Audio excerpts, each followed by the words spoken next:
Okay, all right, welcome everybody. In today's video, we are going to be touching on the aspects of more advanced protocols that you can start implementing in your day-to-day life that touch on the vagus nerve connection to your brain. What we're going to be sharing today is a phase 2 concept, okay? Phase 1 is body specific. That's where you start stimulating your vagus nerve with maybe some technology. That's when you incorporate breathing. Everybody should start at phase 1 and kind of start developing a good foundational framework where they know that their vagus nerve, they know what it is, they know what it does, and they know how to stimulate it. That's like phase 1 work. However, as you get more advanced, you start noticing like, hey, now that my vagus nerve is working, I'm sleeping better, but I'm dreaming more. And in the daytime, my memory is improving, but sometimes the memories that come up aren't always the most pleasant types of memories, right? Nod your head if you're like, yeah, that kind of can apply. Sometimes when you do a lot of vagus nerve work and you do too much of it all at once, you are allowing the vagus nerve to like project up into your cortex, this round layer just below your skull, and that can have a feeling to it. So what we're going to do today is we're going to basically reveal an underlying principle of where the vagus nerve is latching onto in the brain. I'm going to kind of reveal something that I don't think has ever been shared before, literally ever in this context, okay? So this is brand new, fresh content. All right.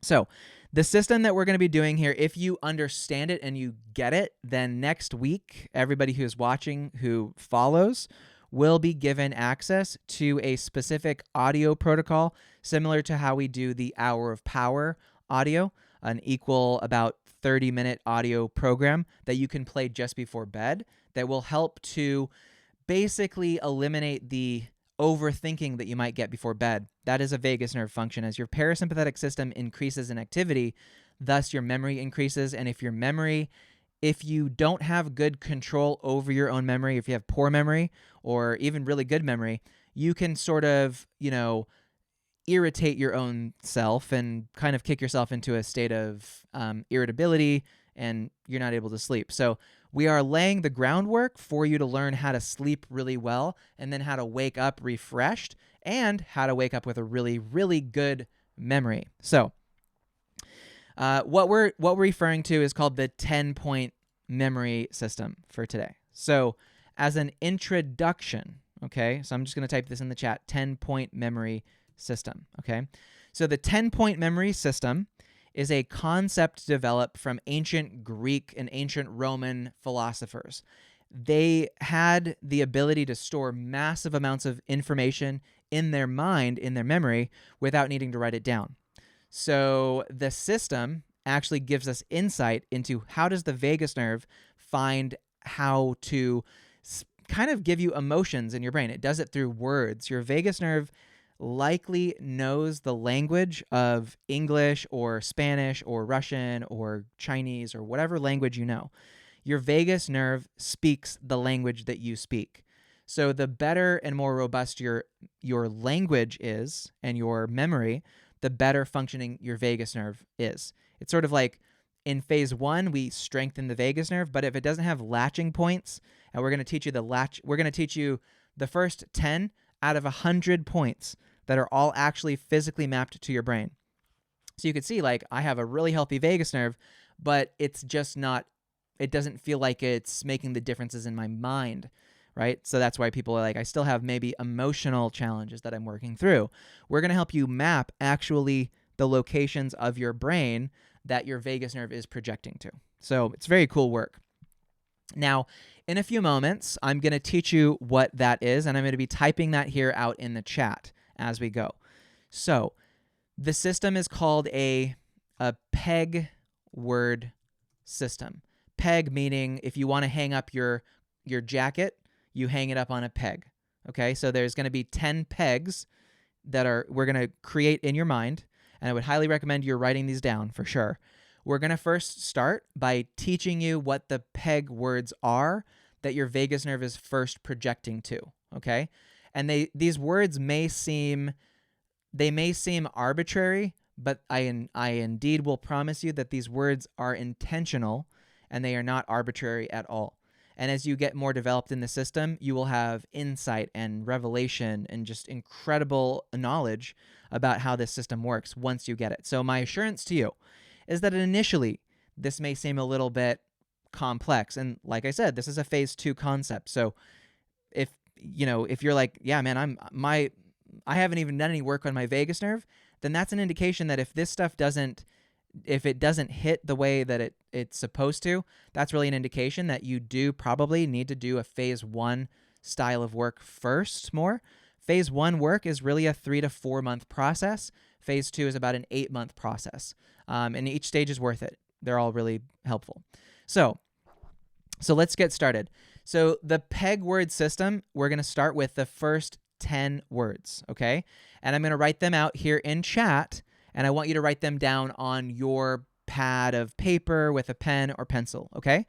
And I won't explain too much about the word meaning, so to speak.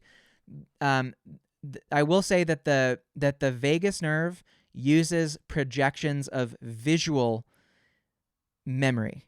So in order for the vagus nerve to have a latching on point in your brain, it has to reference a visual object. We're going to want to really encourage you to, as best as you can, to try and see and visualize these words, these objects as like real things that you will be, in a sense, interacting with in the future. I want you to create very visual, very alive things, okay? So that's the disclaimer here. So number 1, the first word to write down, and we'll go into this deeper. It's a bit complex, and so we'll kind of work through it. So the first word of the PEG system is the word or the object tie, T-I-E. Okay, so write that down. So that's the first word, and what I want you to just do right now is visualize in your mind, maybe like a businessman tying up a tie, cinching it up on their neck, okay? Maybe it's a blue tie, like a silk tie. I just want you to see in your mind's eye, just get the feel for it. Like, you don't have to see things some people are like, I can't see things. Visualization isn't about seeing. It's a lot about getting a feel for it. And if you can try to picture it like a visual image, that's better. And I will play in a few moments the visual reference imagery that we do use in the program so you can see that. So number 1, if you can just very visually see a tie. Number 2 is Noah. Noah meaning Noah's Ark. So if you want to see like a big wooden boat floating in the ocean, maybe with animals on the deck and rough seas and bolts of lightning coming down from the sky, then I want you to see that kind of imagery very carefully in your head, okay? Now, if you're wondering, like, why are we learning this? I would just remind you, in math class, you learned math. Some of you may have used math when you grew up. Some of you don't use calculus every day. It's an important thing to know, and so just follow with me so far, okay? So 2 is Noah. 3 is mow, okay? Mow meaning mowing your lawn. So if you think of the third PEG in this system, we're first building the storage cabinets to place different items in, okay? We're kind of underlying your life, underlying your consciousness right now. These PEG locations exist already. You just don't know that they exist. Most of you don't know the software to see how your brain and your vagus nerve are working together. So we're kind of unlocking these different cubbies that you put different items in. This is how your vagus nerve puts the red cable into the back of the TV, okay? This is how your vagus nerve projects emotions, thoughts, feelings, these kinds of things into your brain so you consciously experience it. So good. So you have 1, tie. 2, Noah's Ark, just Noah. 3, mow, which is a lawnmower. 4 is row, which is a rowboat, like rowing a boat. So if you see someone on a rowing boat, I would recommend looking at like a professional rowing team where they're doing competitive rowing on a lake or a river. So I just want you to see a lot of people just doing this motion with their arms and with these long oars in the water. See as much, a key aspect of this is to try to see this as with as much color as possible, with as much energy, with as much movement as you possibly can. Try to amplify that. And if you're simultaneously doing the Hour of Power training that we have, the Hour of Power program, that's going to be another form where we're really encouraging to strengthen your power of visualization, okay? So 4 is row. 5 is law. 5 is law. Law meaning representing like a police officer. That's how I want you to visualize this one. A police officer who is like running really fast, just like running in the full police garb with their utility belt on their waist, chasing after a criminal or something.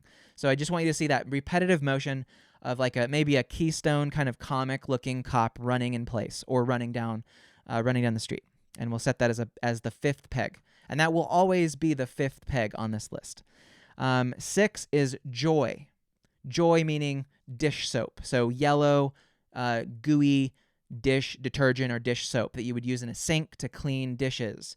You can see kind of like squirting a big container of joy on a plate, rubbing it up, seeing it foam up. You want to make sure that these pegs aren't stationary. The pegs will never move location, but the pegs are like sort of GIFs or GIFs that replay when you recall law or you recall one tie. You always want to just go back to visualizing the physical cinching up of that tie. So 7 is key, okay? So 7 is key. Now, this one's pretty simple. Just see like a steel bolt or a lock, like a deadlock where you're putting a key in and key master key and locking it or unlocking it. Like see that steel on steel, stainless steel on steel, key going in, and you can even, if you want to amplify your ability to memorize this, because really the name of the game is you always want to be able to remember this 10-point list. If you can remember this 10-point list, you are accessing parts of your vagus nerve that you really probably didn't realize you have, because everything is associated in your environment. Every time you look at something, you're triggering different autonomic states. So 7 is key. 8 is fee. Fee meaning bills that have to be paid, credit cards, looking at a big, receipt of fees that are owed, right? And so you can see a person looking at a big sheet of like line item, and they're just like extreme, exorbitant charges on some bill. So it's sort of that like visceral reaction, that shock that you might experience. So 8 is fee. So we're pegging. You can see already that there are some emotional valences if you allow that to be worked in here. That when I mention like, we've all had that, you look at something like, holy cow, I didn't expect that would be on my receipt. So fee is the peg that we'll use for fee. 9 is pie. Okay, so number 9, peg word is pie. Pie meaning maybe it's a blueberry pie, a jam pie, some kind of a nice fruit pie that's very gooey.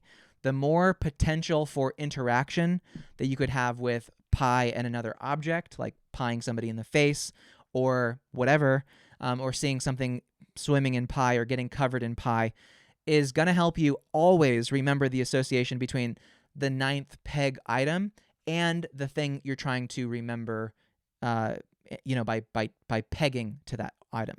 So that's number 9. And then the last one, 10, is toes.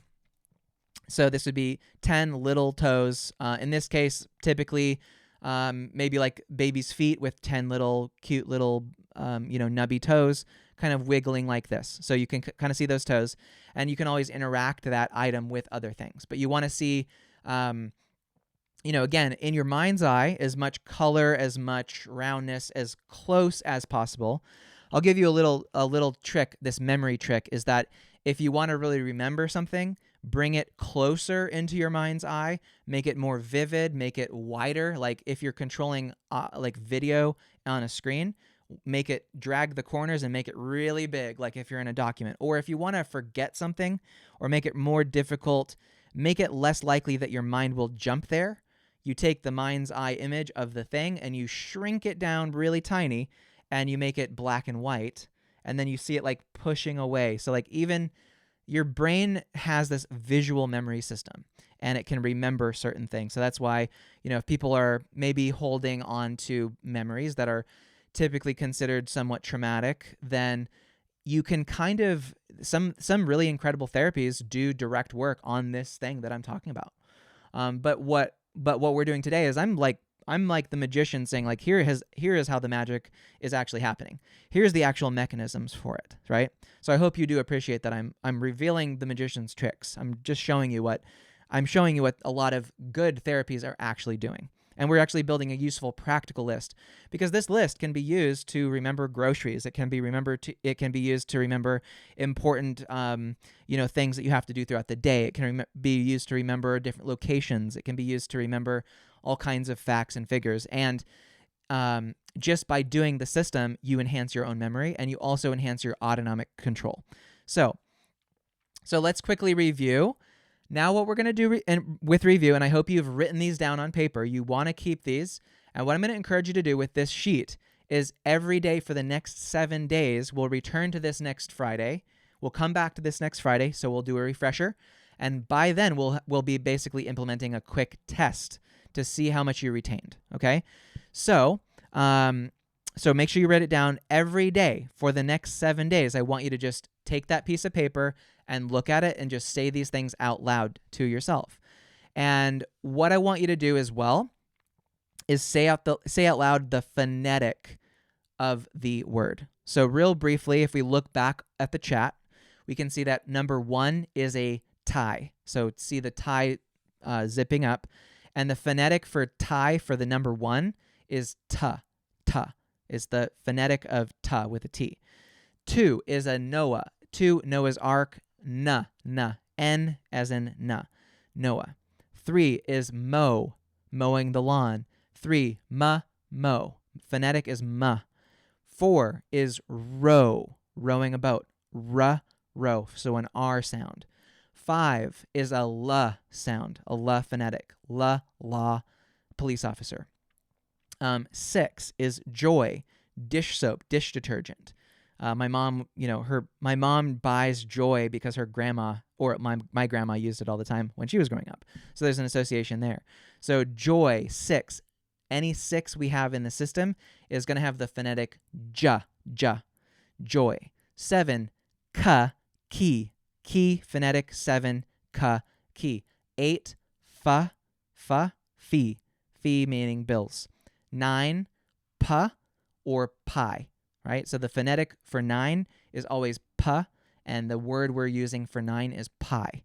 And then 10, because 10 is 2 numbers, we're combining, you'll notice, a 1 and a 0. Remember, if we go back up the list to 1 was the phonetic ta, tie. So for 1 by itself, ta is tie. But when we have a 1 and a 0, it's 1, 0, and zeros are represented as sa. So the phonetic sa. So we go, what is the word that matches ta and sa? And toes, and especially because we have 10 toes, is, well, most of us do. So 10 toes. Ta, sa, toes. 10, ta, sa, toes. So when you're saying it back to yourself, it is always very useful and helpful just to make sure that that you are mastering the phonetic system that makes this all work. You're going to want to say the phonetics alongside it, okay? So that's why if I refer to it, or if I'm quizzing you, I might say like 8 fa, like what's the fa? And you might be like 8 fa fee.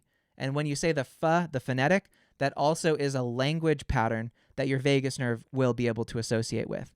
And so a lot of the times what you'll find is people with like extremely good memories. I'm talking about people with 193 IQs like myself. They don't remember things on a logical basis per se. They more feel and they visually see things in their mind's eye. They feel numbers. When you look at a savant, someone who is able to calculate like what is 132,000 multiplied by 93,000, they're like, that would be 9.367242 billion. And somebody puts in a calculator, like, holy cow, you're right. And then they ask them, how did you do it? And they're like, well, The first number looked like this shape, and I felt it like this, and it had the color blue. And then when I multiplied it with the other one, it was an orange color, and it had this shape to it. And then when I put them together, a bigger picture emerged, a bigger shape emerged with the color purple, and that color is associated with the number 9,543,672. And that's how they actually calculate numbers. So it really advanced memorization and advanced calculation. Like there's a guy named Daniel Tammet, and he's written a number of books on this. It's very interesting.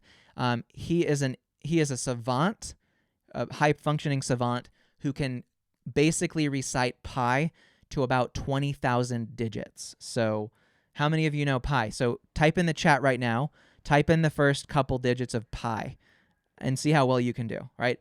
Without looking it up, just from your memory, type in the first couple digits of pi. It starts with 3.1, right? So somebody, 3.14159. I'm sorry, but so 3.14 is the first couple digits of pi. There is a guy named Daniel Tammet who uses these mental models of memory that are visual, that are able to give him the answers that he needs. So this is a stepping stone into. I'm not expecting you guys to know pi to 10,000 digits. It's not gonna change your life unless you beat the record and you're really good at this. Then I'd say put your hand up and let's teach you these models. But generally speaking, I recommend people in an advanced context to likely, especially if they're in their phase 2, are going to learn up to 100 numbers. So you're going to learn all the way to 100. And 100, I'll just type it in here. 100 is Daisies. Now let's break down what Daisies is. So it's phonetics have an alternate, which is t or duh. They sound similar. So you want to find, 100 is a 1, a 0, and a 0. It's a t or a duh and a s and a s. So that means the word for 100, the item, the peg at the very end of this 100 peg list. And there's literally pegs for every number in between. And I know them all. So that's what we fully train out in phase 2. But for today, we're just going to do 10, so you're fine. But 100 is daisies. So you would have in your mind a field of beautiful daisies floating in the wind, and when it came time to remember the 100th item of whatever you're trying to remember, you would literally place that item in that field, interacting with, eating the daisies, and you would remember what that is. So if I said, what's the 100th number on the list, you'd go, well, daisies is the 100th, and I can see a big, a horse eating daisies. And so you would always be able to remember the horse as the 100th list, but the peg item is 100, and it's daisies. Okay, so now what I'm going to do is I'm going to present to you the visual guidance. So some of you may have trouble visualizing it, and what's really important is that we really mastered the ability to create this visual peg. The stronger the memory, I'm going to show you really how your memory works and why people are kind of unable to escape the mind virus of traumatic events, is because they lack the discipline, the control of their memory, because nobody teaches it. They just say, hey, hypnosis is a form of memory guidance, but it doesn't teach you what is actually happening. So here we go. I'm going to share my screen and show off some of this system so you can see it visually. Okay, so real quickly, let's just get a okay, so we can see that. Good. So let's make sure that's staying there. Okay, just I want you to put a 2 in the chat if you can see the picture of the man putting on the tie. Just a 2 in the chat so we can make sure that this is live. Okay, I just want to make sure, because sometimes the streaming service doesn't like video presentations. And now this is just a screenshot of it. And what I'm going to do in a second, I see some twos. Okay, good. So what I'm going to do right now is I'm going to play 10 distinct video clips, all pulled from a stock image video service, each one paid for and owned by myself. So for any copyright reviewers, they're like, do you have the rights to present these pictures or videos? Yes, I do. I paid for them. So I just find that they are very crisp, clear, to the point. There is no audio associated with them. You can add the audio in your mind of how you think, like what's the sound of a tie, a fabric rubbing against itself. A lot of ties, good. So this will be extremely helpful. And if you are in phase 2, you do have access to the full repository of every single video clip associated with the full list, okay? And so you should have that documentation already to review. So here we go. I'm going to play the video, and I'm going to say while we're watching, and if you can say it as well if you just want to say it under your breath, just like while I'm playing these, you just go like 1 ta tie, 1 ta tie, just like that. And if you want to scroll back up a little bit and see what I wrote out earlier, I wrote out all of the specific numbers, and you can follow along and watch that while I'm presenting the video. How this will be useful for you in the future is you're going to be seeing in your mind's eye, basically I'm going to be writing over what your initial conception of tie was, right? So I don't think you all visualized this guy with a beard when I first said see a guy putting on a tie. But now, most likely, from now on, you will likely see this clip in your mind's eye. This is how I do it. So here we go. So it might flash a little bit, but here we go. I'm going to play the video now in 3, 2, 1. I'm going to say ta, 1 ta tie, 1 ta tie. Okay, see that. Now the next one. 2 na Noah, 2 na Noah. Noah's Ark. See it? It's visual. It's moving. It's flowing. Next one. 3 ma mow, lawnmower. 3 ma mow. See the grass clippings, very action oriented. Next one. 4 ra row, 4 ra row. See all the action, see all the movement of the water, all the flowing, everything. Next. 5 la law, police officer running. 5 la law. Okay. Next one. 6 ja joy, dish soap, dish detergent. 6 ja joy, dish soap. Next one. 7 ka key, super simple, steel, cold. 7 ka key in a bolt. And hear it too. Next one. 8 fa fee, a bill, something that you get in the mail. 8 fa fee. Next. 9 pa pie, 9 pa pie. Very gooey, creamy, all that kind of stuff. Next one, last one. 10 ta toes, 10 ta toes. We have 10 toes. See these toes, okay? Good. All right. Then I'm going to go back to me. Okay, fantastic. So write in the chat if you were able to capture basically in your mind's eye those visuals, okay? Type a 3 in the chat right now if you were able to start making some of these associations with the number 1 ta tie, right? If you're able to follow what I'm saying so far, right? It's not super complex, especially if we break it down to really like very small, easy to digest components. It shouldn't be so out of reach to do. Okay, say some 3s, 3, 3, good, fantastic. So with this system, if we take it in bite-sized pieces, it's super easy to get up to a bigger and bigger list. Now, what we've presented here, just as a quick review, is a peg word system. And so for people who may be joining us, there is a replay, and you can go back and review this as well. It'll be uploaded on YouTube. So don't worry if you're like, oh my God, I missed the clip. You're fine. And I would encourage you, again, to review these numbers. And when you see the number 1 ta tie, is to really go back with as much vigor, as much energy as possible, and really try to see that tie as that number 1. And so you're going to get to the point where if you start noticing your mind is wandering just on some subject that's totally irrelevant, totally not serving you in any way, one thing you can do is just run through the system. Because what you're doing is you're saying, hey, vagus nerve, let's give you the right access points.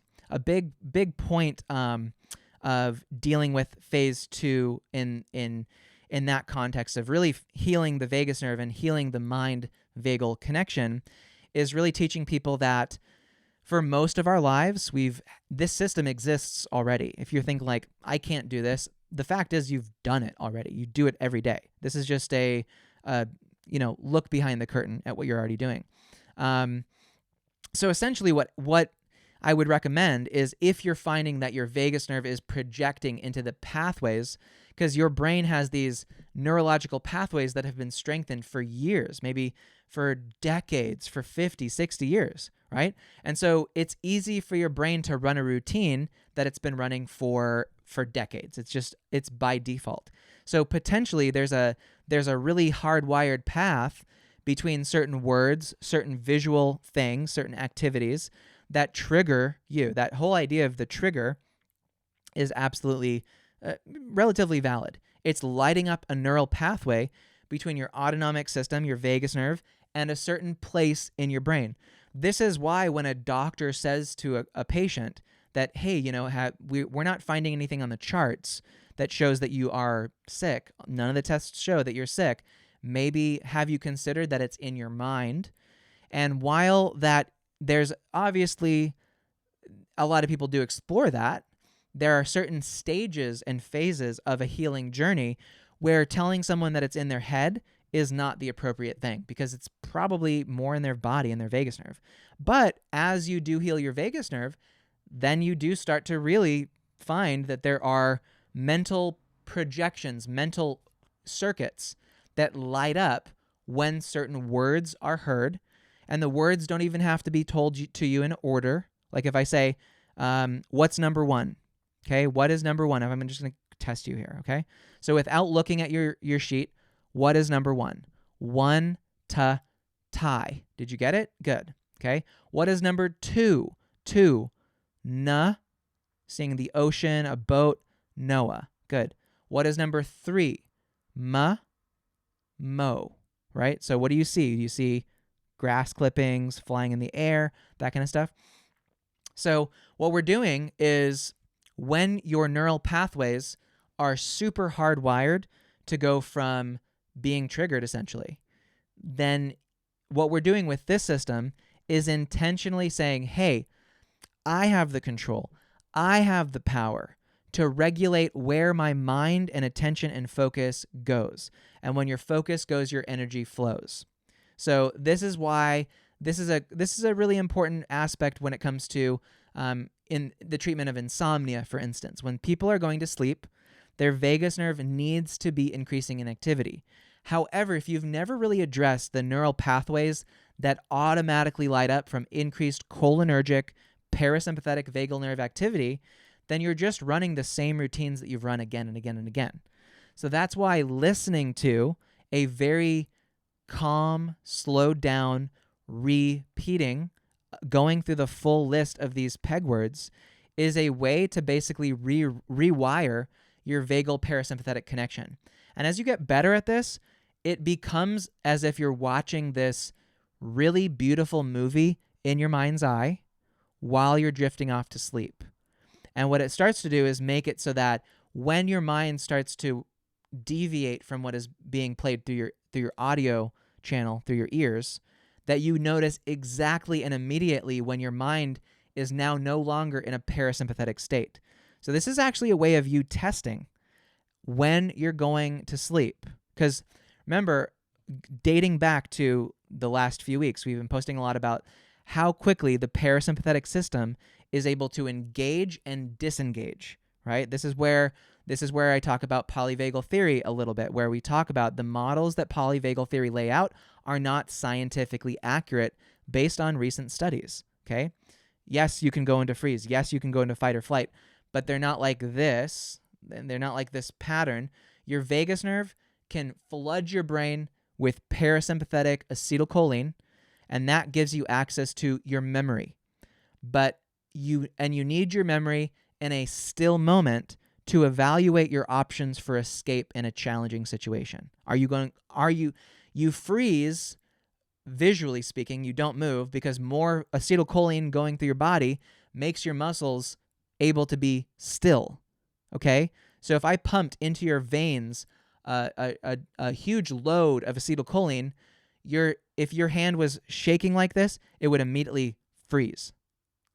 That's what the increase in parasympathetic activity does. So when your increase in parasympathetic happens because you put it under demand, right? So if I ask you, what's number one? What is it? See it in your mind's eye. You go tie. By asking you that question of recall, I'm actually verbally engaging one branch of the vagal parasympathetic cortical connection. So I'm doing a form of remote brain stimulation, brain and vagal nerve stimulation just by the words I use. So that's why doing it before bed is proper. Like when we tell clients to stimulate their vagus nerve with an ultrasound device, it's usually before bed because we want an increase in vagal nerve activity. So we want you to do more of this memory work before bed. So if you find yourself in the kitchen doing something during the daytime and you're finding that your parasympathetic system is dropping out a little bit more than you need, then what I want you to do is just go quickly through the 10-point list. You'll just say tie, Noah, mo, ro, la, joy, ki, fi, pi, toes.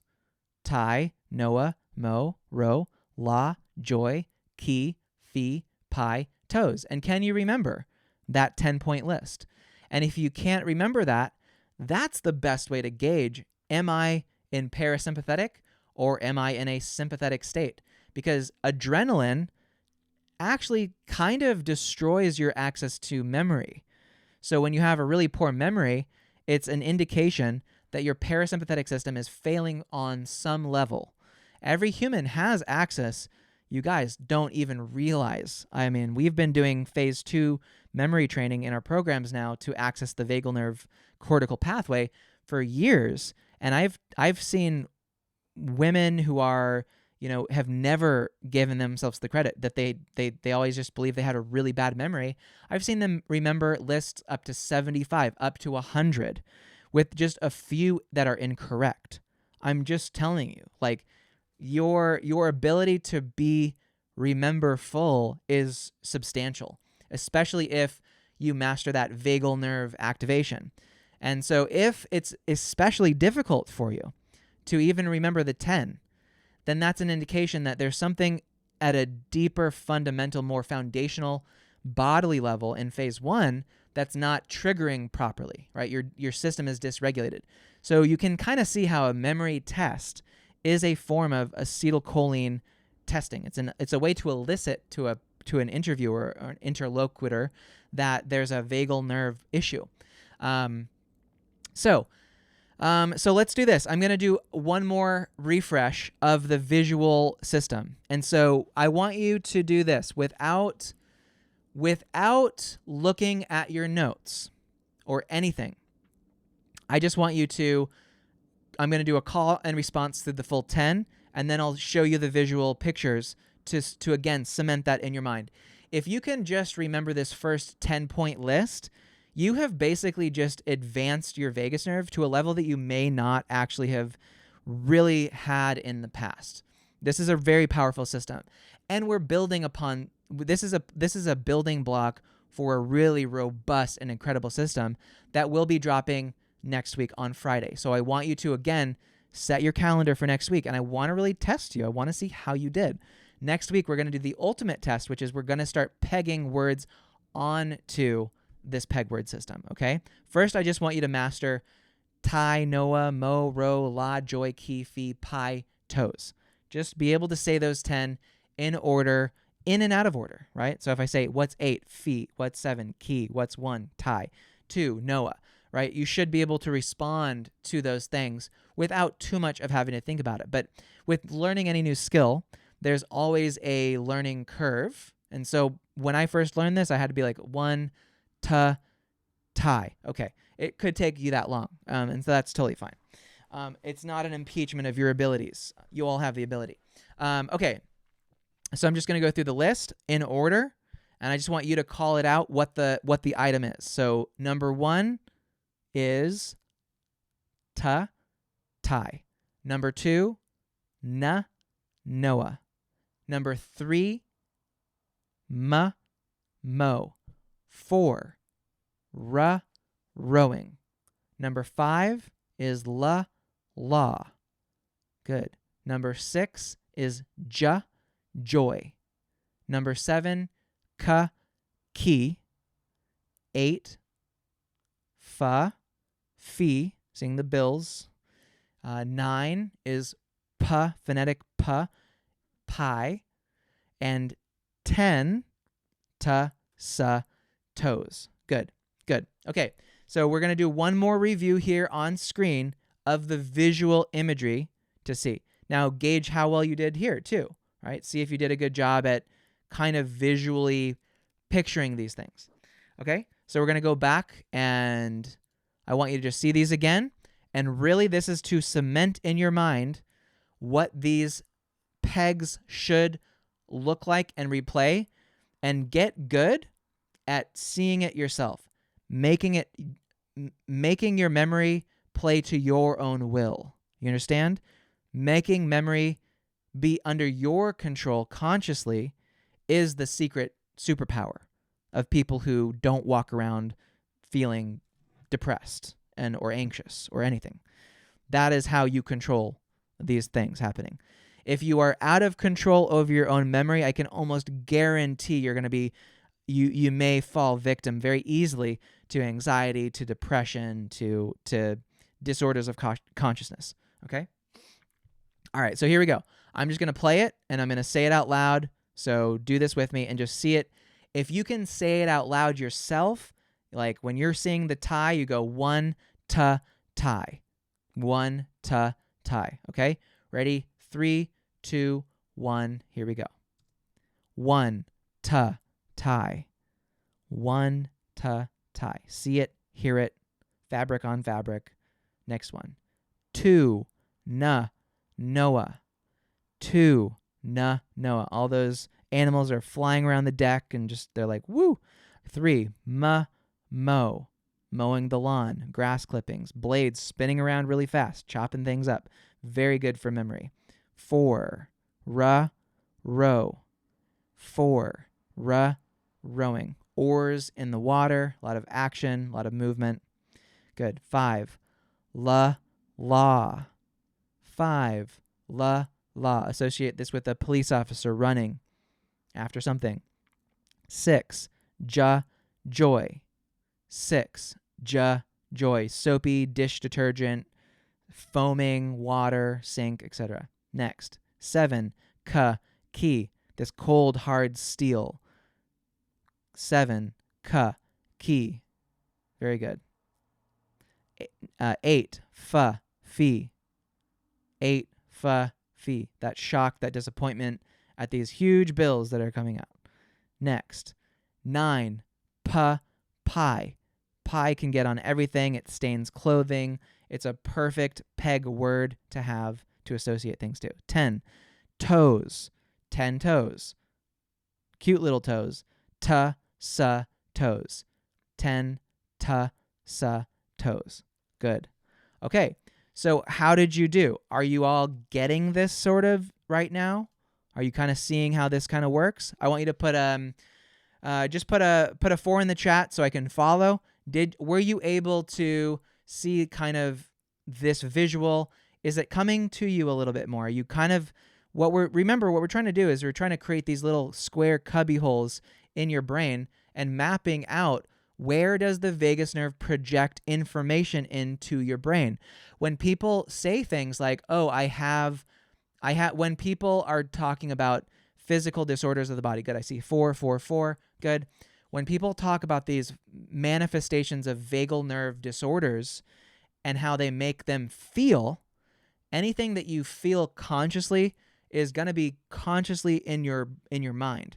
Basically, when you're under like anesthesia, okay? When you're under anesthesia, when you're going to sleep, what they're doing is they're basically like shutting off certain parts of your brain that give you the space where consciousness arises.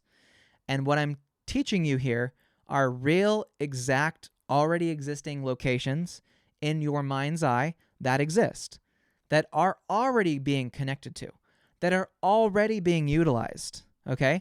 And the benefit with this is that this pegword system has a valence that is not so triggering. It's not super negative. It has its own variability of meaning. They're just, it's just a tie. It's just dish soap. It's just Joy dish soap, okay? Yeah, like a bill has some, valence to it, but it's just abstract valence.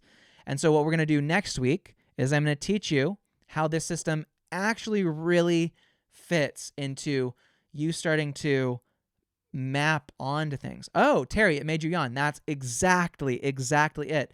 Now, most people would think, oh, I'm yawning because for some reason I'm bored. And I could see that, of course, Guys, if we just want to sit around and watch YouTube videos, we could do that. But this is like advanced training. But when your parasympathetic system is working, like I can tell you, be honest, I do feel that I have more saliva, which is a parasympathetic thing. And I feel I'm not going to yawn on camera, but I even do feel that that background yawn feeling. And it's not a bad thing. Don't run away from the yawn. Yawning is a good signature of parasympathetic activity. If your vagus nerve, so you'll know this because we talk about, there's another thing to reference, the basic exercise. The basic exercise is a practice where you test your visual, ocular, motor cortex by moving your eyes, and you can activate your vagus nerve by just holding your eyes all the way to one side. And if you have good vagal nerve activity, it will make you yawn. And so that's a sign that your vagus nerve, that part of your parasympathetic system is working.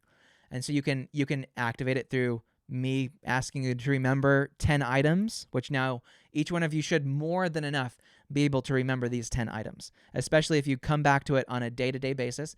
Just, look at it today, tomorrow, the next day, and then come back on Friday.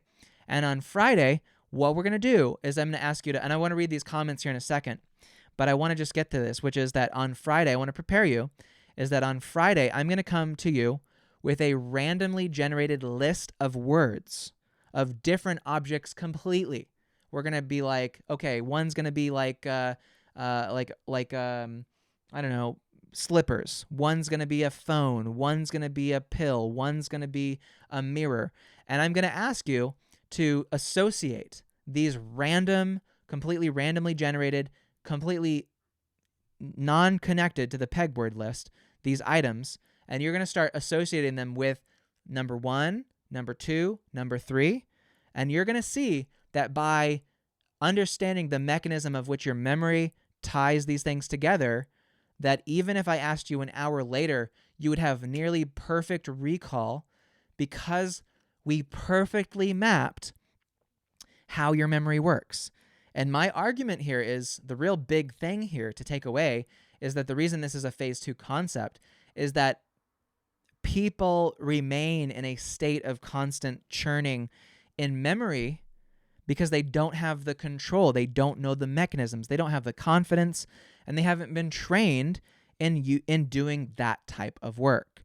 So if you really want to be free of like trauma, and you really want to free the mind of all these things, and you want to be able to find something bigger and better, that is through the cortex. The stage of where you should incorporate EMDR or DNRS or Gupta or any kind of trauma therapy is you got to be at stage 2. Like take this for instance. We see in the chat 2 people made me yawn. Me too. I yawned. Right. They are doing work on their vagus nerve right now. I know for a fact that they're doing stimulation of their vagus nerve. So they're in phase 1. So they have the ability to, on demand, activate their vagus nerve as they need to do it, okay? So if, for instance, there's somebody who came to me and they said I probably do 2 to 3 phone call consultations with people who are, either continuation through our programs or people who are evaluating if they want to be in the program or want to learn more about the vagus nerve. We do these calls all the time. So, people are like, if anybody doubts that know about a lot of conditions here. I've probably done close to 2,000 of these calls. So I do know a lot, okay? I've talked to a lot of people. I've had thousands of hours of phone calls with people. So if somebody came to me and they said, I'm unable to yawn, that would be an indication that they need to start on phase 1 first, and then they're going to start yawning. Then we know that there's that projection up into the cortex, because yawning is an indication of a conscious cortical prefrontal cortex activation of the cholinergic system, right? The same neurotransmitter, acetylcholine, that runs through your vagus nerve that makes your inflammation stay under control is the exact same neurological system that runs all the way through your brain, through the entire cortex.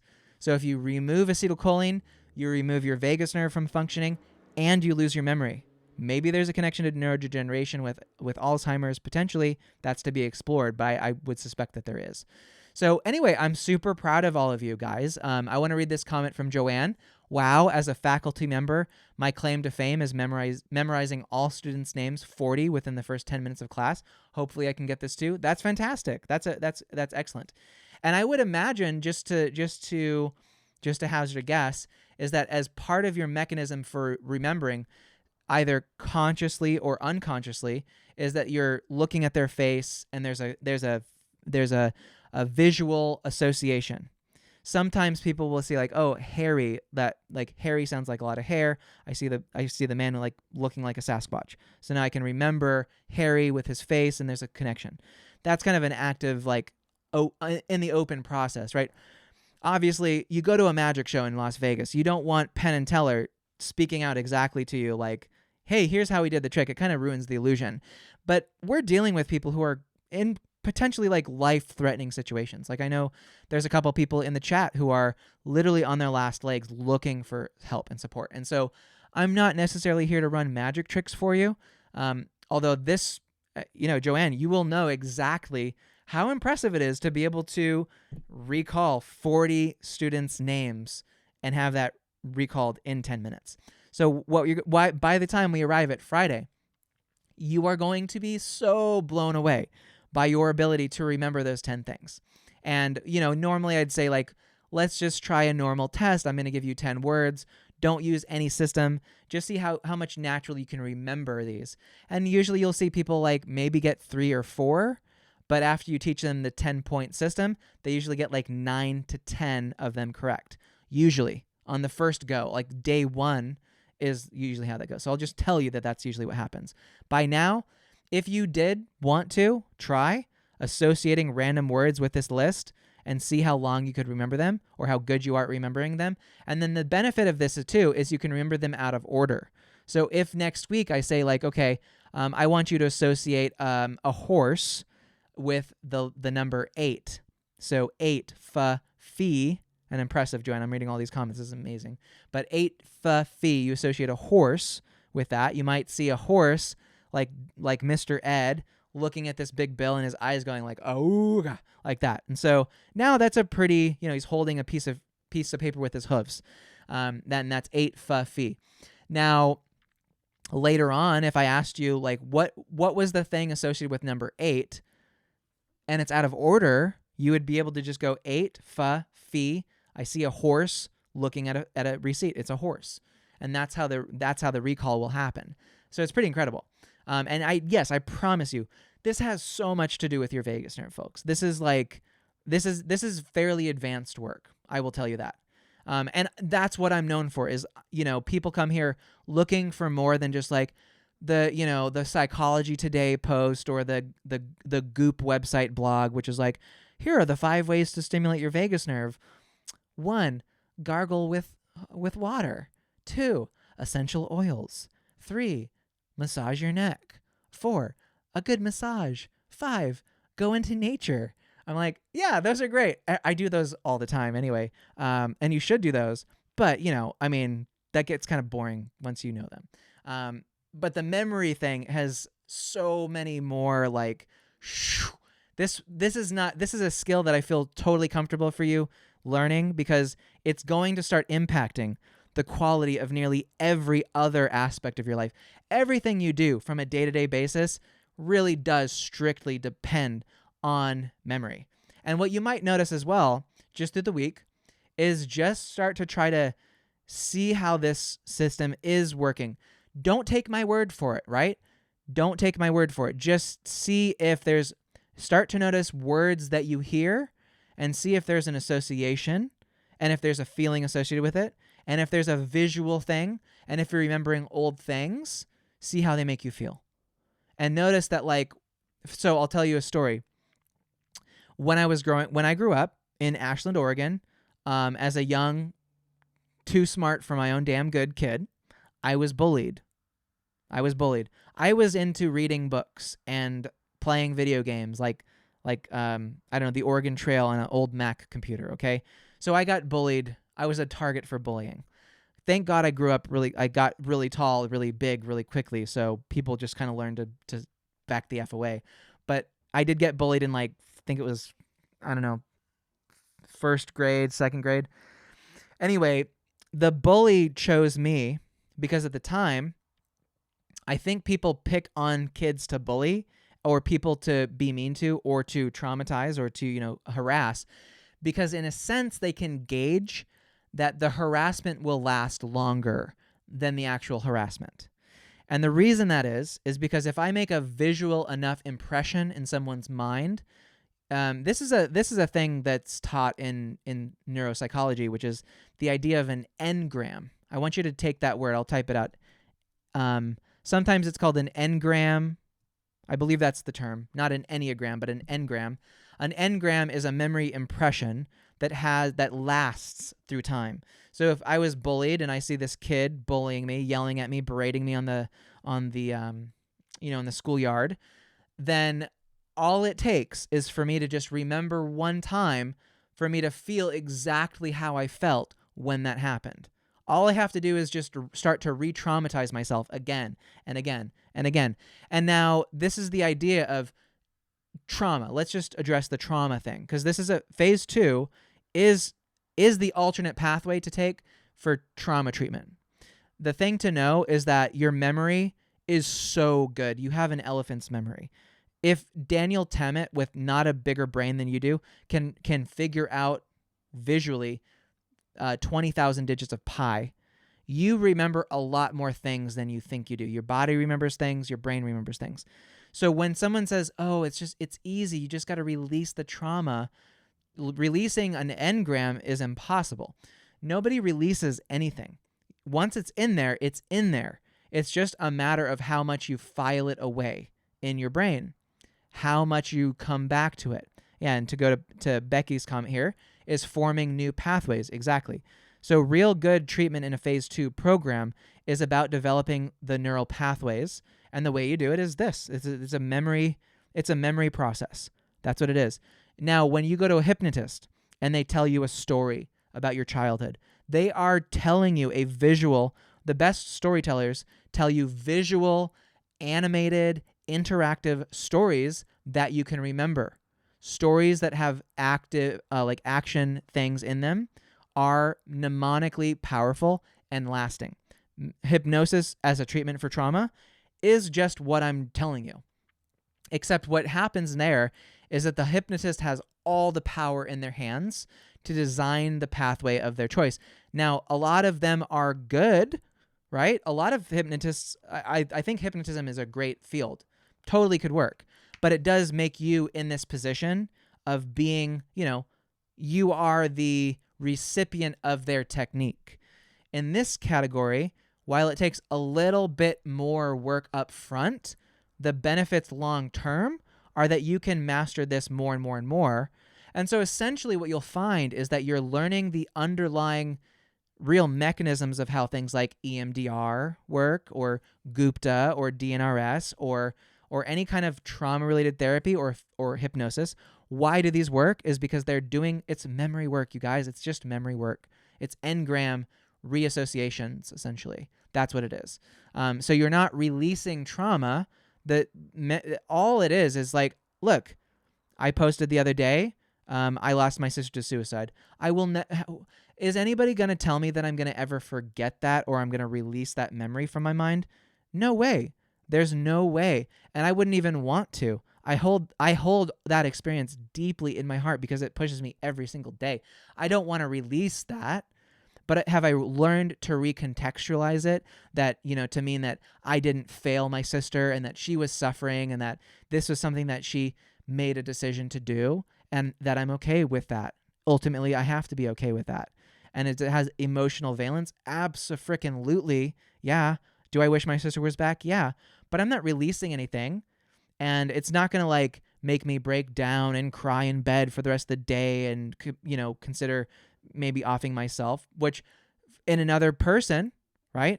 Another person who would receive therapy would receive the exact kind of therapy that we just went over today, to like right now, which is they're going to help them recontextualize it. They're going to help bring up that memory potentially, but with careful white glove treatment from the memory, and find ways to recontextualize it, and find ways where when they wake up, it's not the first thing they go to, and it's not the most loud, it's not the most bright, it's not the most upfront close memory that they have.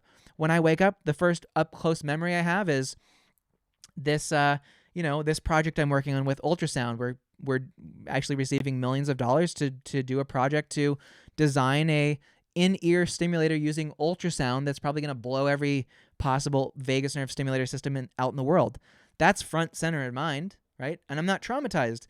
And the reason is because I found something bigger to focus on. That is what phase 2 is. So if people have questions about what, how we look at this and why I'm really confident and able to say, if you look at my Facebook page, I get tons of negative, feedback, a lot of pushback, because I'm telling people like, hey, I want you to doubt in your mind that this trauma is actually like in you in some way, shape, or form that's controlling you.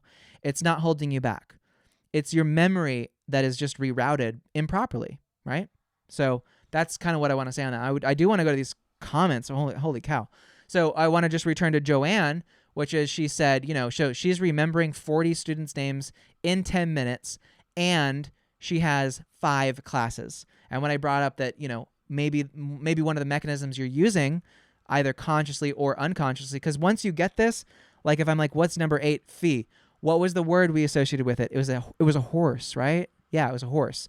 That was 10 minutes ago that I said that. So, but there's associations there. And so she has 5 classes. You associate names visually with faces, and sort of like an extra thing that might have phonetic connotations with this. And like I said at the very beginning of this video, your vagus nerve does speak a language. It's a language that is kind of like, it's like English. Sorry. It's like a weird, more Esperanto version of English in a sense. So by adding the visual, emotional, and phonetic components, I'm teaching you the language of the vagus nerve here, right? And I warned you up front, this is going to be advanced. So if this doesn't make any sense to you, then I would just say, sign up for phase 1 and let's get the body fixed first. And how cool would it be? Just imagine, how cool would it be if you really did master this part of your memory and you started making these new neural pathways, okay? Freaking awesome. But yeah, Joanne, she says, memories that are associated with big emotions become implanted. Absolutely. It's biologically driven. Like, yeah, you want to remember. Oh, okay. Yeah. Terry, you asked me a question about this. Okay, great. Yeah. She's referencing our software dashboard for clients. So I'll still go and answer you there too. It's just waiting in my dashboard. I want to spark up the conversation there. But yeah, she says, memories are associated with big emotions. They become implanted. It's biologically driven. Absolutely. EMDR helps to form new pathways and reframe the memory. So yeah, and notice the funny thing is I mentioned the basic exercise. Basic exercise is where you move your eyes all the way to the right and hold until you yawn. You move your eyes all the way to the left, you hold and you yawn, okay, to activate your parasympathetic system. What is EMDR? I've done EMDR because there was a car accident that I had in 2016, and it was quite horrifying. The man who hit my car ran out of his car, and I fortunately locked my doors just before he started ripping at the handle, saying, "Get out of there, man! I'm gonna kill you, you motherfucker!" He was the one who hit me. I don't know, just guy was probably on drugs or something like that. The police came. It was quite traumatic. I didn't really want to ride, in cars for a while after that. And I did EMDR, and we just replayed that memory again and again. And we moved our eyes back and forth. There's a screen that moves back and forth, and I'm moving my eye back and forth. I had no idea about the vagus nerve. This is back in like 2010. No idea about, this kind of work with the vagus nerve to this degree. This is, 12 years ago. And, interesting. I'm going to read that in a second, Terry. But yeah, so in my story, the EMDR utilized basic exercise principles, right? I'm not sure. I'm not arguing about which came first, but they are parasympathetic activation to go into a memory to then recontextualize it. EMDR is the therapist is going to say, okay, I want you to go back to the memory where you're in the car and play that back. And so I would say, okay, see myself in the car, him hitting me, him getting out of the door, locking the door, calling the police, him banging on my door, trying to open it, telling me that he's going to kill me. And she's like, okay, good, stop. Now I want you to see that same memory again, but I want you to see it as if you're floating in the air about 10 feet higher in the air, so that the car seems smaller and that he seems more further away. Get it? Now, they never described to me the memory things. Fortunately for me, I studied memory techniques since I was about 13. So I immediately knew what she was doing in this kind of recontextualization.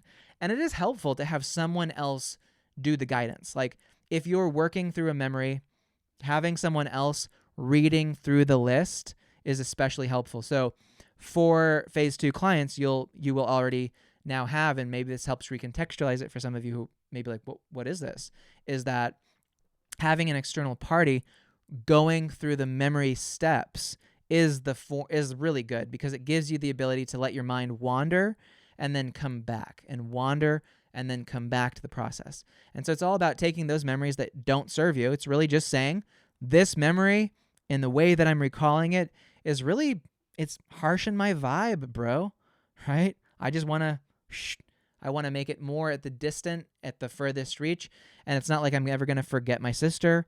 It doesn't serve me to wake up in the morning bawling here, 8 years later, right? It just doesn't serve me to do that, right? So anyway, yeah, so that's what the process is. So thanks so much for the great comments as well. Those poor bullies are probably incarcerated now, and look at you. I know, they probably are. What a bunch of douchebags.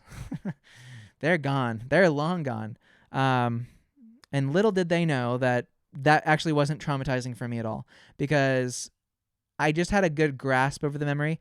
Although back then, I think this is why I was drawn so much to the memory, because when I would sit down as a kid and see that, I would try to have a physical altercation with, I would imagine in my mind, using my memory, what the kid looked like, how tall he was, how he might fight me, what things I might do to fight back. This is all that stuff. It's all happening in memory. It's in your prefrontal cortex. And he would always overpower me. And it would amplify that, like, yeah, maybe he was right. Maybe I am just a total, wimp, right? But what I found was that if I replayed the memory later on in life, where now learning these mechanisms, like we're doing training to start to give you the gloves to reach in here and actually control it, right? And now when I think of the bully, it's like, oh, I can just, put him in a box, shrink him down to like 2 inches tall, flick him across the field, and an eagle comes down and grabs him and takes him off and feeds him to his kids.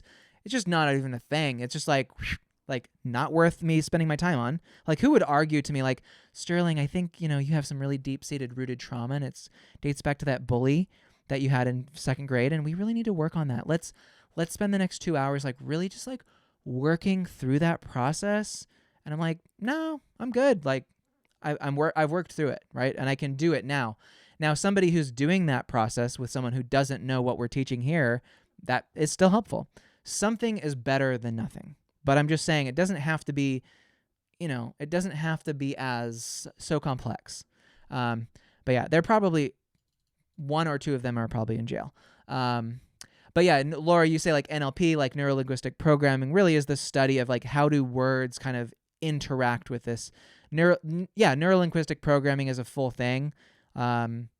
Great. Bandler, Grindler, Tony Robbins, all these guys totally use this stuff. Some of the stuff that we talk about, in the Hour of Power, like on the headset.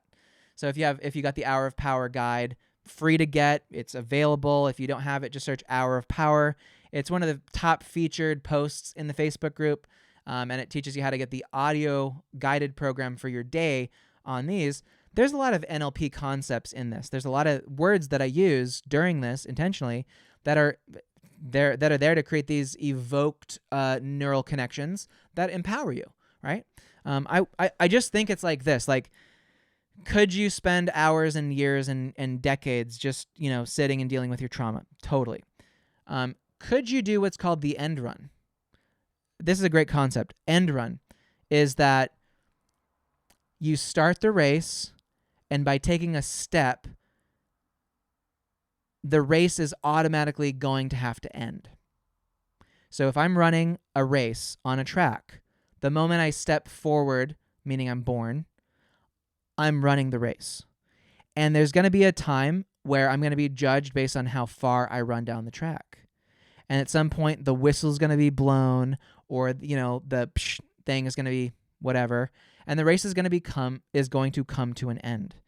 And so the concept of an end run is that I could be running that race, and I could think in my head, God, I feel like I have a rock in my shoe. And it's really annoying. And the more I think about the rock that's in my shoe, the more irritating it gets, while I'm actually having to still run the race and live my life, is that I'm taking attention away from the run, in a sense. And there are certain things in life, like bad experiences, the death of a loved one, the suicide of your sister, that are going to be like little rocks in my life. They're in my shoe. They could be irritating. The other day, I didn't really want to post that because it's emotional. It's hard sometimes to, sometimes when I share my story, I have to take a moment just to kind of sit and process a little bit and walk outside, and I do it in a way to kind of like pay my respects to Carrie. That's kind of why I do it. But the end run, I think some people would argue, probably because they want my money, is that I should sign up for a lot of coaching. You should really go dig deep into it. I'm like, but what I'm doing right now is I'm still functioning. I'm still doing great work. Could I do more trauma processing on it? Yeah, maybe. But like, I'm helping people right now. I'm actually helping like thousands of people. We're about to hit 20,000 people in this Facebook group. Clearly, I'm making an impact. Clearly, I'm helping other people. For me, that's what I'd rather focus on. And if there's unresolved trauma from like my childhood, it's not holding me back as much as some might think. And I think the argument that like you could be doing better is a total logical fallacy. I'm just going to call you guys out. Total fallacy. It'd be like saying, oh, Steve Jobs, why didn't you create the iPhone 10 years earlier? You could have created the iPhone earlier. No, the iPhone was created when it was created. It was supposed to happen when it happened. The fact that you haven't like published your book yet or done the greatest thing that you ever thought you could do isn't because you could have done it sooner. Those things are going to happen when they're going to happen. And if that's part of your process is, taking your time, then that's it. That's it, right? That's the process. So the concept of the end run is I say, run your race. We're all hobbled. Stop trying to be living in this perfect body. You can't extract things that are, you cannot extract memories out of your mind. You can only recontextualize them and continue to move forward and focus on bigger things. That's it. You just continue to focus on bigger things. I don't know. Honestly, Joanne, is it therapeutic for me? I don't know. I mean, I put a lot of work in this. It's a lot of energy. I don't think it's therapeutic. You know what I'll tell you is therapeutic? Not working. This isn't therapeutic for me. It's fun. I enjoy it because I'm successful at it.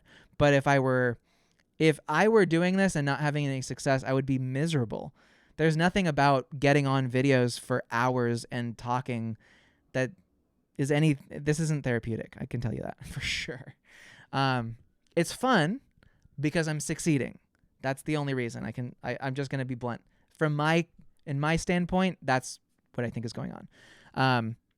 And so there's no trauma work that needs to be done. There is make the pathways of what you want to focus on and let that be it. Okay. And recontextualize old memories. And so when you have old memories that are harming you, phase 2 clients at a certain stage of their progression, they get access to that training. It's pretty freaking amazing. And so what that looks like, so phase 2 training, once you've gotten some mastery of the core principles of memory control, is you're going to go back to an event or a moment, and you're going to do an EMDR-like process, but you're going to actually tag it to the PEG system. And you're going to basically remove any emotional valence and contextualization that may still be there for you. And it's just going to be like, oh, okay, now this has just been filed in this way. And if you ever want to take the emotional valence from it again, if you want that, it's always accessible to you. We're not destroying anything. There's nothing to release. There's nothing to let go of. You're not letting go of memories. I have teachers from high school. I still remember their faces. I still remember their names. I never let go of things. Sometimes you may forget certain details. That's it. So it's all just memory. That's my contention. So yeah, anyway, but yeah, EMDR is absolutely a process that's done that could be helpful. But yeah, our phase 2 program is just like, hey, you know what? Let's just get to the core of it. Just like phase 1 is like, do you want to do 3 hours of humming, gargling, breathing, vibrating your neck, putting some utensil down your throat, putting Q-tips in your ear, all these things. I'm like, yeah, well, what are they really trying to do? They're trying to stimulate the vagus nerve in the body. We have a tool. We do it. It's a phase 1 tool. It's a handheld ultrasound. We just stimulate with that, We just simplify it, right? All it is like, you have a life to live. I don't want you spending all day stimulating your vagus nerve.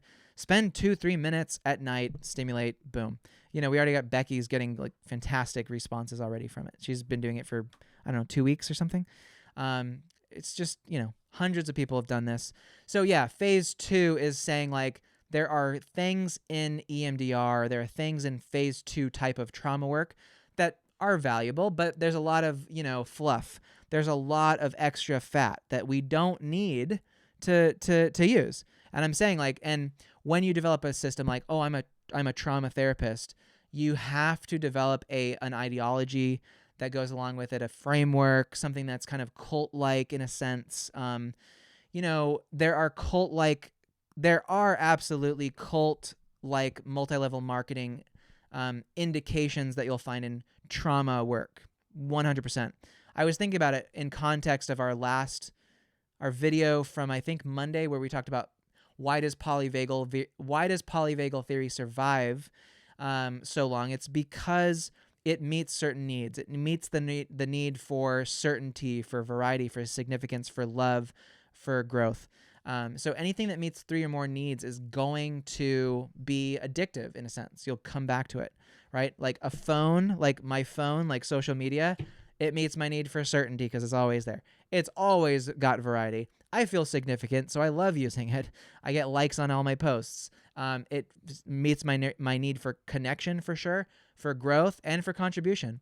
So you'll notice I'm basically on social media all the time because it literally meets my needs. It does. It just meets my needs. So you won't see me leaving social media anytime soon.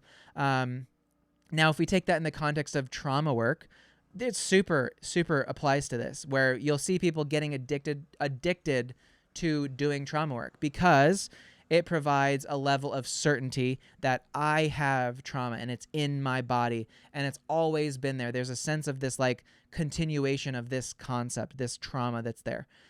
So even something that's negative can still meet a need, okay? You'll notice some people with abusive spouses. I think we all know that domestic living situations can maintain for a long time, even though an outside person would be like, why the heck are they staying together? They are so abusive because they're obviously meeting each other's needs on some level, right? even someone who's really abusive, if they're consistent with it, it's still in somebody's life. If they don't have consistency and that's the only way they meet it, that's a really perverse way of meeting your need for consistency. Am I right? Or am I right? So, but it happens. So if we look at trauma work and you're told like, hey, you have trauma and it's in your body and it's stored in your nervous system and it's in your cells, in your memory, you have cellular memory of trauma. And now it's spun this idea that you have traumatic, epigenetic, long-term familial, trauma. So there's a certainty there that you will always find it. There's a certainty that you will always find it when you look for it. That's meeting a need. Is there a variety or uncertainty to trauma? Absolutely, because you can always have a different response to it. You can always cry one day. You might laugh. You might have, it's kind of like this big, full whirlpool of fun when you're dealing with trauma. Gosh, I mean, trauma therapy, it's fun, dude. I've followed this stuff since Est back in the old days, Werner Herzog, not Werner Herzog. The guy who created Est, which is, EST training in the 60s. You've seen these videos, the cult stuff where they're on their back and they're yelling like babies and they're going, "Ah!" like this, that's the Est training. And, is that rich with variety? Are you going to get a richly varietal life if you start doing trauma work and paying someone to do trauma work with you? Absolutely. Okay. So we're two check boxes here. Does trauma, this is the key question for you, the make or break question. Does trauma, in the sense that it's taught, give you a sense of significance? Does trauma give you a sense of significance? Absolutely. I am traumatized. I have trauma. Oh yeah, Werner Erhard. Thank you. Yeah, Earnhardt. Trauma therapy gives you a label where you go, I am so significant. My trauma is significant. I am significant because of my uniqueness in my trauma. You'll often find people saying like, well, it's my trauma and you wouldn't understand it. That's like exactly what meeting the need for significance is. So if you can meet someone's needs in a different way, and that way might actually be a framework for escape, because you can meet people's needs in unhealthy ways. You can totally do that. Trauma training and therapy meets 3 needs at least. Does it also meet the need for connection? Absolutely. People do trauma bonding. There's a therapeutic context of trauma therapy. It absolutely meets the need for connection. Growth, there's potential for growth in doing trauma work. Necessarily focusing on yourself gives you space for growth. So the trauma space, the trauma market is a need meeting machine. And in order to continue to meet those needs, people need more of a dopamine hit on it. So you're gonna see, in the 60s, they weren't talking about epigenetic intergenerational trauma so much. That's more widespread because people need to hear more and more and more on it. And so I'm saying, look, do you think there's ever going to be a point with the work on trauma that is there ever going to be a point where it's enough? Is there ever going to be someone who comes along and say, oh, I finally figured out the full picture perfect cure for this. And you're going to do this once and it's going to be gone. No, because if you're making money on as being a contextually traumatic therapist, your income is dependent on the belief that you have trauma stuck in your body, right? Yes, people get stuck in their trauma in part, not just because, but in part because it gives you a sense of significance because your trauma is unique, right? I do get significance because my particular story. And I say to myself, I'm like, nobody else has my unique story that involves deep grief and loss. Nobody else has that exact type of story. So there is a significance in that. But I'm not going to let that somebody who may not ever hear my voice on this may hear another person's voice. And I think it's the voice that doesn't serve so well, which is they could say to that person, Sterling, you have significance in this trauma, and we need to build that. People can develop an identity around this kind of stuff. People can develop identity around cults. People can develop identities around selling essential oils and how important and significance and how urgent and how connective that is. So choose your poison, folks. I'm just saying the benefit with the vagus nerve is as a place to meet your needs is that there's an upward spiral that just takes you to amazing places. The upward spiral of finding a way to meet your needs through vagus nerve work is amazing. It is amazing. And every one of my clients knows this. We don't get trapped in little eddies, little ponds, little dead ends on the way up. We are focused. We know where we're going. We know what the progression is. We know that there's a phase 1, a phase 2, and a phase 3 aspect of it. Knowing that is important because phase 2, for my phase 2 folks who are watching right now or people who are considering going into phase 2 has a start and an end to it. Just like phase 1 starts and it stops. Phase 2 is a skill set that we work in, and we will work in trauma, as you might typically refer to it. But then we find the solutions and we work on the next thing. We move out of it. We find something much bigger. The next phase, phase 3, that's the spiritual aspects. That's where we get to go to different retreat centers, Puerto Rico. That's where we do in-person stuff. The whole trauma thing, way too much energy and attention taken to it, and a lot of lies and a lot of bullshit around trauma. And you can quote me on that. You can 100% quote me on that. And I have professional friends who are trauma therapists, and in discussions with them, sharing these concepts with them of people who really know what they're doing, they're like, yeah, you know what? I see it. You're right. I've been told by actual like world-class trauma therapists in private that what I'm talking about is absolutely on point. I've uncovered the methodology of what they're doing. And I'm not saying that they're bad. They're doing it. It's just like, why does a chiropractor just adjust you for years and years and years? It's because the incentives exist to do that. Why would a trauma therapist want to fix you? A trauma therapist would only want to find more reasons why the trauma is deeper and deeper, and you need to do deeper and deeper work.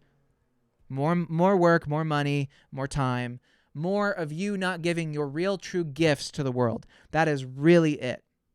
That is what it is. That's why I say what I say. In the hope that one person might wake up and say, you know what? It's time to move on. It's time to stop. There's nothing to let go. There's only something bigger to grab onto and move in that direction. That is it. That is the quote. But yeah, awesome. Becky, and most of those people want to address trauma first before addressing the important issues, your body, your neck, your gut. You have the perfect program. Thank you so much. And that's exactly right. There's a certain time and place to have this conversation. You notice I'm not saying the word trauma. You can say it. It's not a bad word. It's not like some like evil word. I'm not saying like Moloch or 666. It's not like one of those words. There's a time and a place to address it. But if you haven't addressed your vagus nerve in your physical body yet, then it's the wrong time. There's a total wrong time to do it. And that's another reason why this overemphasis on like your trauma is stored in your body. So if we address your trauma, then we're going to fix your body. No, you fix your body. And then when you're ready, you could still go to a trauma therapist. They probably would help you. Probably. They're using memory work. They're using hypnosis. They're using NLP. The best trauma therapists, coaches, are all trained hypnotists. That's what the secret is. If you want to know the people who run the world, they're hypnotists. That's it. That's the secret, guys. Okay? The people who run the world are trained in hypnotism. That's it. That's the secret's out.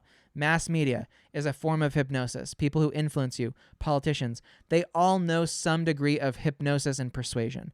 That is the key core ingredient for all this stuff. So what if I just taught you that? What if I just gave you the insights, pulled back the curtain and said, this is how it is. It doesn't have to be something more than it is. And it should be a stage where you pass through in your life. But it's not the first thing.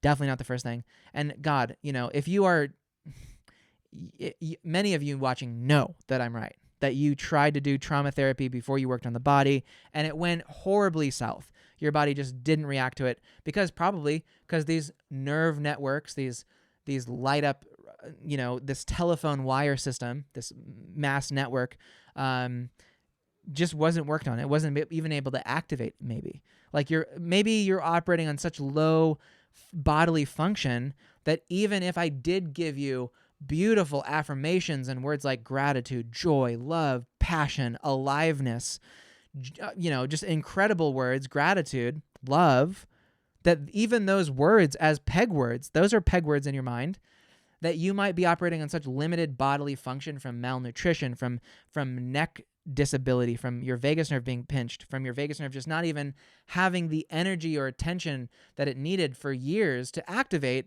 and those words can't even light up in your brain. But then you tell me you want to do trauma therapy to just light up those pathways. Get out of here. You are doing people such a disservice, and it's in the wrong order, and it's hurting people. And I see this all the time. People argue with me like I don't read basically every other Facebook group, every ad on Facebook about the vagus nerve or trauma or any of this stuff. And I see comments. I saw one on DNRS that said, my DNRS teachers told me that when my stomach was in extreme excruciating pain, that it was just my trauma. That was an actual comment, and they just were like, no, that never happened. She's like, that absolutely happened. I was a DNRS patient, and they told me really irresponsible things. I've seen that in basically every modality, and if I haven't seen it publicly, somebody on one of my calls, on one of my 60-second strategy calls, which I do for free, and if you want one, you can schedule one, but I hear everything, you guys. I know, okay? I'm not just some spring chicken, all right? So anyway, I want to end the YouTube video now, but on a good note, which is I want to see you back on Friday of next week, and we're going to master this visual peg system, the 10-point system, and you're going to see even more how capable you are. And just by learning this today, this is going to start lighting up new pathways that you may not have explored before. And I would highly encourage you, if you really want to get the most out of this for phase 2 clients, you will, for any clients that we have that are working with, you're already going to have access to the sleep system that we have. And then next Friday, if you're just in the main group, we'll be releasing a limited version of that to the general public, so you can start doing this as well. So yeah, really excited. But yeah, for YouTube, make sure you guys like, comment, and subscribe if you've gotten to this point. You must love what I'm talking about, so thank you. And yeah, my name is Sterling Cooley. I'm the CEO and founder of the Vagus Nerve Stimulation and Repair Program. We run a great program. It's awesome, super great. It gives us the ability to do these videos and not have to monetize them or anything. We run a great program. So thanks so much, and I'll see you later on YouTube. Have a great rest of your day. Take care. Bye-bye.